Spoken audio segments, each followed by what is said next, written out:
Morning students, कैसे हैं आप सब। उम्मीद करती हूँ आप लोग अच्छे होंगे। आज आपकी वर्कशीट नंबर 32 आई है। अच्छे से लेबल कीजिए, डेट डालिए, क्लास, सब्जेक्ट, अपना नाम, अपने टीचर का नाम लिख दीजिए। आज हम लोग पार्ट 9 राष्ट्रीय आंदोलन के बारे में ही पढ़ रहे हैं। 1870 से लेके 1947 के दशक तक।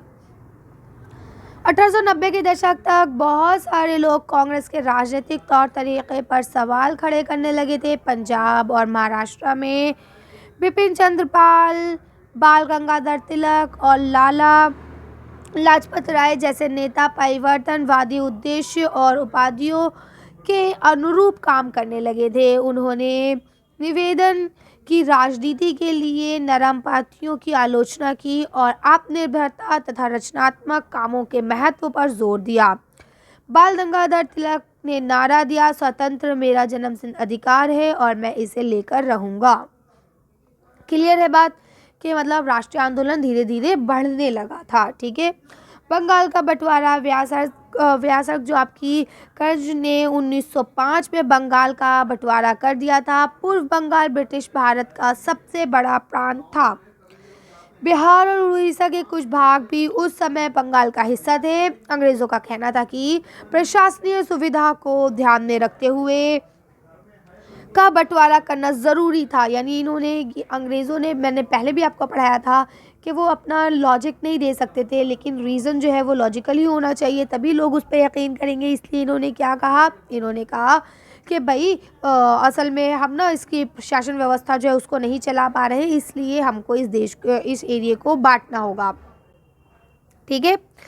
इस प्रशासनिक सुविधा का मतलब क्या था, किसको सुविधा मिलने वाली थी। जाहिर है इसका ताल्लुक अंग्रेज अफसरों और व्यापारियों के फ़ायदे से था। आ गई वही बात। लेकिन सरकार ने गैर बंगाली इलाकों को अलग करने की बजाय पूर्व विभागों को अलग करके असम में मिला दिया। पूर्व बंगाल को अलग करने के पीछे अंग्रेज़ों का मुख्य उद्देश्य ये रहा होगा कि बंगाली राजनेताओं के प्रभाव पर अंकुश लगाया जाए और बंगाली जनता को बांट दिया जाए, है ना। क्योंकि अगर ये सब एक हो जाएंगे तो ये हमें हरा देंगे, इसलिए इनको बांट दो। डिवाइड एंड रूल, ये तो अंग्रेज़ों की शुरू की पॉलिसी थी, बांटो और राज करो। स्वदेशी आंदोलन विभाजन से देश भर में गुस्से की लहर फैल गई। मध्यमार्गी और अमल परिवर्तनवादी कांग्रेस के सभी दलों ने इसका विरोध किया। इससे जो संघर्ष उपजा उसे क्या कहते हैं, स्वदेशी आंदोलन के नाम से जाना जाता है। ब्रिटिश शासन का विरोध किया गया, विशाल जनसभाओं का आयोजन किया गया और जुलूस निकाले गए। स्वयं सहायता, विदेशी उद्योग, राष्ट्रीय शिक्षा और भारतीय भाषा के उपयोग को बढ़ावा दिया गया। ये आंदोलन बंगाल में सबसे ताकतवर था, परंतु अन्य इलाकों में भी इसकी भारी अनुगूंज सुनाई दी। यानी ऐसा नहीं है कि सिर्फ बंगाल में ही था, बल्कि और जगहों पर भी इसकी काफ़ी चहल पहल नज़र आ रही थी। आंध्र के डेल्टा इलाकों में वंदे मातरम आंदोलन के नाम से जाना जाता था, यानी इसको और दूसरी जगह पे वंदे मातरम के नाम से भी जाना जाता था। ठीक है। कुछ लोग ब्रिटिश शासन को उखाड़ फेंकने के लिए क्रांतिकारी हिंसा के समर्थक भी थे। ठीक है ना, कि भाई ये लोग यहाँ से जाएं, हम क्रांति करने को भी तैयार हैं। अब देखिए यहाँ लिखा हुआ है कुछ महत्वपूर्ण तिथियाँ। अब कुछ बहुत इंपॉर्टेंट घटनाएं हैं, जैसे 1906 में ढाका में ऑल इंडिया मुस्लिम लीग का गठन हुआ। ठीक है। 1907 में कांग्रेस मध्यवर्ती और अमूल परिवर्तन 2 खंडों में विभाजित हो गए थे। कांग्रेस जो 1907 में 2 हिस्सों में बट गई थी। 1909 में परिषदों में मुसलमानों के लिए अलग निर्वाचन सदन की व्यवस्था की गई थी। फिर क्या कहते हैं, 1915 में ही कांग्रेस के जो 2 खेमे थे उनमें एकता हो गई थी। उसका 1916 में कांग्रेस और मुसलमान लीग में लखनऊ में समझौता हो गया था।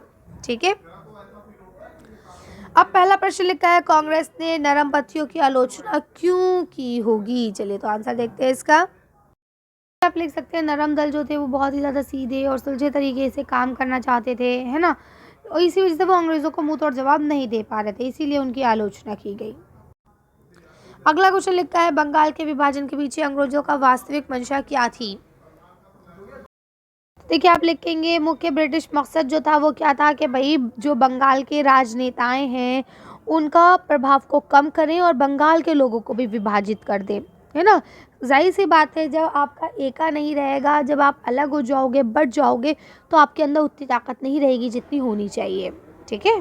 नेक्स्ट क्वेश्चन लिखा है, स्वदेशी आंदोलन में अंग्रेज़ों का विरोध किस प्रकार किया गया। देखिए, आप लोग लिख लेंगे कि जनसभाएं बुलाई गई, प्रदर्शन आयोजित किए गए, सामूहिक विद्रोह के नए नए तरीक़े निकाले गए, है ना। यही सारी चीज़ें, उनका बाइकआउट किया गया, बहिष्कार किया गया उनका जो भी सामान था उसके साथ में, कि भाई हम इस चीज़ को यूज़ नहीं करेंगे, हम अपनी स्वदेशी चीज़ों का ही इस्तेमाल करेंगे।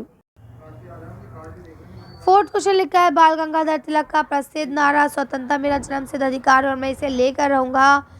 भारतीय स्वतंत्रता आंदोलन से संबंधित कुछ अन्य नारों को क्या करना है, संकलित कीजिए और उन नारों की तरह अपना भी देशभक्ति पर आधारित कोई नारा लिखिए। तो चलिए इसका आंसर देख के वीडियो को फिनिश करते हैं। तो अब इसका आंसर यहाँ से लिख सकते हैं। इन्होंने कहा था, क्या नाम है, इनकलाब जिंदाबाद भगत सिंह का था। आराम हराम है जवाहरलाल नेहरू जी का था।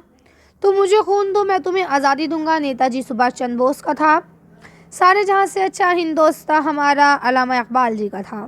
ठीक है, तो इस तरह से और भी बहुत सारे नारे हैं, जय जवान जय किसान, और भी बहुत सारे हैं, आप उनको भी नोट डाउन कर सकते हैं।